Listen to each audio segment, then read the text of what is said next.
everyone, thanks for joining me in the woods today. Has anyone ever given you a piece of rope and said, hey, do you mind tying this off for me?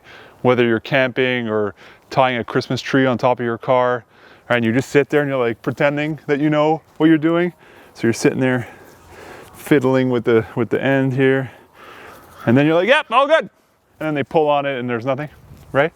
So today we're gonna solve that problem for you. I got 8 knots to show you, but there's a couple things we need to know first. The green end here, we're gonna call it the working end. That's where we're gonna be doing our knot. The other end, right, is the running end, and everything in between is the standing point. A couple other things, when you do this with the rope, right, when you turn the working end back down, you have a bite. When you turn the working end back up and you make a loop, right, and if you bring that working end back down again, you have a round turn. So these 3 things we're gonna need to know while we do our other 8 knots, and let's get into it. So our first knot here is the safety knot or the overhand knot.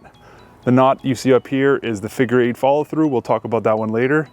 The purpose of the safety knot is just so that the working end doesn't slip back up through the knot, right? So all it is, you're gonna do over the top of the standing part. You're gonna go all the way around and then back through down the loop you just made, pull it tight, and now you got yourself a safety knot. So the next knot is called the clove hitch. You're gonna hold it in your left hand with the working end to the right. You're gonna grab the running end with your palm facing inwards, grab the running end, and you're gonna double rotate, and you're gonna form these nice 2 loops, right? Then you're gonna put the left hand in front of the right hand, and now this is a clove hitch, and I'll show you how you can use it. So here's a perfect example of how you can use a clove hitch. If you want to run a line from a stick, right, and you want to tie it off to another stick, you take this, right, your left hand, come up and over, make your loop, pass your loop around, right, pull it tight, tie in your safety knot, overhand, come through, pull it tight, and now we can run our line. All right, so our third knot is a clove hitch around an item instead of making the loop and sliding it over the item, right? So first we're gonna do is we're gonna throw it over to the right, our working end, then we're gonna throw our working end over to the left, okay? And then we're gonna grab it with our left hand and we're gonna pass it right through the middle, up and over, right? And then we're gonna pull it tight. There it is. And then we got a little bit left over, and you know what we're gonna do with that? We're gonna tie our safety knot, right? So around the top, and back, down, through. There we go. So here we have the sheep bend or the Beckett bend, which is one of my favorite knots because it's the one that helped me out the most. What that is that, hey, you have one loose end and one loose end and you gotta tie them together securely. Yes, I'm using my dog's leash here because I don't have another rope handy right at this moment. So what that is you're gonna take one loose end, you're gonna create a bite. Right? You're gonna create a nice bite, nice. Then you're gonna take the second loose end, the second rope, you're gonna pass it through that bite, right? With some extra slack. See this little loop that I'm gonna be creating? We're gonna come underneath, and then we're gonna come right through, just like that. And we're gonna pull nice and tight.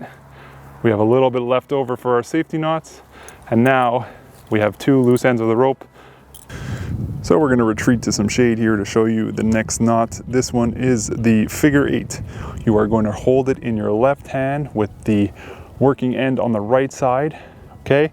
You're going to go with your right hand in front of the running end, grab that working end, pull it in front, right? Creating a loop in your left hand. Then this working end will go back around and in through that loop. And then when you pull it tight, you will see that nice 8 shape, right? Knowing that you've correctly tied the figure 8. We use this knot to make other knots, and I'll show you now. So now that we know how to do a figure 8 knot, we can easily do a figure 8 on a bite, and I'll show you how to do that. So we're gonna take our working end and we're just gonna drop it, right? So we're gonna create this nice bite, and from this position, we're gonna let that bite fall to our right, and from here, we're gonna create our figure 8 just like we did before. So we're gonna go grab, come through the middle here, pull it tight. Look at that, a double figure 8 right in there. So this is a figure 8 on a bite. You got a nice bite on the top that you can use to hook or harness anything, assuming you have the proper rope to do so. And then don't forget to tie off your safety knot at the bottom here with the rest of the working end. So here we are back at the deck. This is where we were when I showed you the safety knot. In that clip, there was a figure 8 follow through that was already attached to the deck, and I'm going to show you how to do that now. You use this knot to tie and secure around objects, right?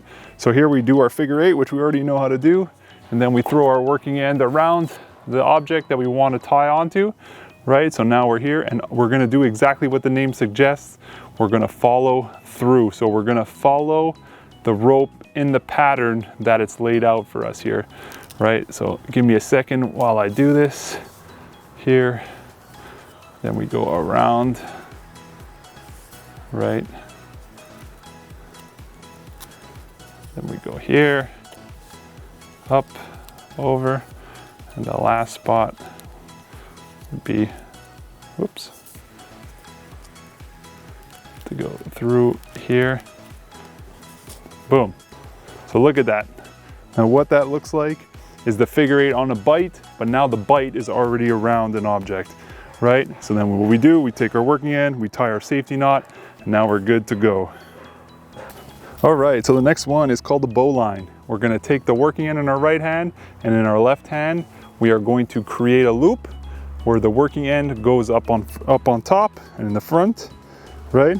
So from here, we're gonna come through, and when we come through, we create this nice big loop here, right? This is what we're gonna use to anchor with.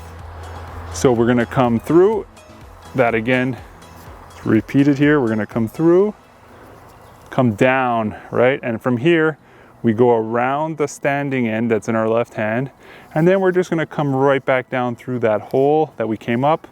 We're gonna grab our loop in this hand, and then we're just gonna pull. And now we've created this nice big loop to anchor with, and then we're gonna tie our safety knot with what's left over here. Thanks for watching. I hope you learned a new knot or two. I learned these knots in firefighting school and I still use them to this day.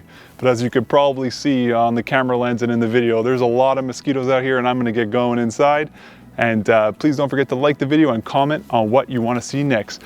Peace. Boom. Crush that one.